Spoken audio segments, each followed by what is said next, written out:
Pudding তো আমরা অনেকেই খেয়েছি, কিন্তু কখনো কি ম্যাঙ্গো পুডিং খেয়েছি? তো চলো আজকে একটা ম্যাঙ্গো পুডিংয়ের রেসিপি দেখাই। তো আমি তো কখনো খাইনি, আজকে ফার্স্ট টাইম খাবো। তোমরা খেয়ে থাকলে অবশ্যই কমেন্ট করে জানিও। তো প্রথমেই পাকা রসালো মিষ্টি একটা আম নিয়ে নিব। এরপরে আমের খোসা ছুলে এরপরে আমটাকে ছোট ছোট করে কেটে এর পাল্প বের করে নিতে হবে ব্লেন্ডার জগে দিয়ে। তো তোমরা চাইলে হাতের সাহায্য করতে পারো। তো আমি প্রথমে আমটা ছিলে এর ভিতরে সব পাল্পগুলো বের করে নিব। তো বের করে নেওয়ার পরে আমি চেষ্টা করেছিলাম হাত দিয়ে করার, কিন্তু এতে খুবই সময় লাগতো। তাই আমি হাত দিয়ে চেষ্টা করার পরেও যখন দেখছি যে ভালো করে হচ্ছে না, তো এরপরে আমি এটা ব্লেন্ডার করে নেব। তো একটা ব্লেন্ডার জগের ভিতরে আমের পাল্পগুলো সব ঢেলে নেব। সব আমের পাল্পগুলো ঢেলে নেওয়ার পর এটা আমি 2 মিনিটের জন্য ব্লেন্ড করে নেব, তাহলে এটা খুবই স্মুথ একটা পেস্ট হবে। তো এরপরে একটা বাটি নিয়ে নেব, বাটির ভিতরে 2টা ডিম দিয়ে নেব। তোমরা তোমাদের সাইজ অনুযায়ী তোমাদের বাসার মানুষ অনুযায়ী নিয়ে নিও। আমরা বাসায় 2 জন লোক। তো ডিম নেওয়ার পরে এর ভিতরে চিনি মেশাতে হবে। তো তার আগে আমি ডিমটা খুব সুন্দর করে ফেটিয়ে নেব, যাতে চিনি দেওয়ার পরে দলা দলা না পেকে যায়। তো ডিম দেওয়া হয়ে গেছে।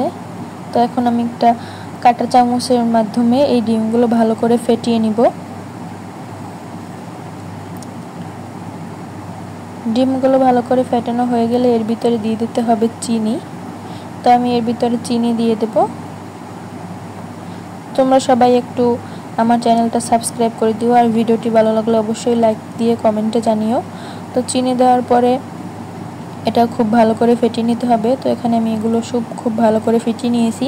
এরপর আমার মনে হলো মিষ্টিটা একটু বেশি, তাই আমি আরেকটা ডিম অ্যাড করে দিব। আরেকটা ডিম দিয়ে ওই আগের মিশ্রণের সাথে এই ডিমটা খুব ভালো করে ফেটিয়ে নিতে হবে। তো এরপরে একটা খালি বাটিতে আমি এই ডিমের মিশ্রণটা ভালো করে সেঁকে নিব, যাতে এর ভিতরে কোনো দলা দলা থাকলে আগেই বেরিয়ে আসে। তো আমি খুব ভালো করে এটা সেঁকে নিচ্ছি। তোমরা ট্রাই করবে সেঁকে নেওয়ার, তাহলে পুডিংটা খুব স্মুথ হবে। তো খুব ভালো করে সেঁকে নেওয়ার পরে এই মিশ্রণের ভিতরে আমি দিয়ে দেব আগে থেকে জাল করে ঠান্ডা করে রাখা ঘন গরুর দুধ।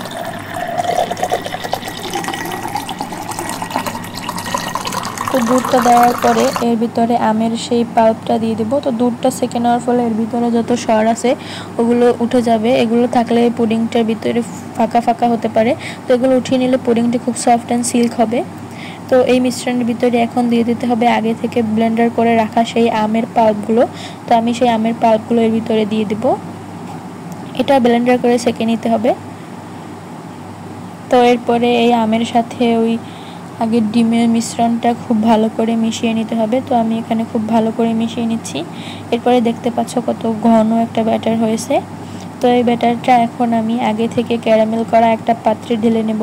ক্যারামেলের সেই ভিডিওটা কোনোভাবে স্কিপ হয়ে গেছে, তো তোমরা তো সবাই জানো কীভাবে ক্যারামেল করতে হয়। তো এই মিশ্রণটা আমি সেই ক্যারামেল করা একটা পাত্রে দিয়ে ঢেলে নেব। এরপরে চুলোয় হাঁড়ি রেখে পানি ফুটিয়ে এর ভিতরে এই বাটি দিয়ে 40 থেকে 45 মিনিট ফুটিয়ে নিলেই পুডিং রেডি। তো তোমরা চেষ্টা করবে ফয়েল পেপার দিয়ে মুখটা আটকে দেওয়ার। ফয়েল পেপার না থাকলে এমনি ঢাকনা দিয়ে ঢেকে দিলেও হবে। তো এই যে আমাদের সেই পুডিং রেডি। তো অর্ধেক খাওয়া হয়ে গেছে।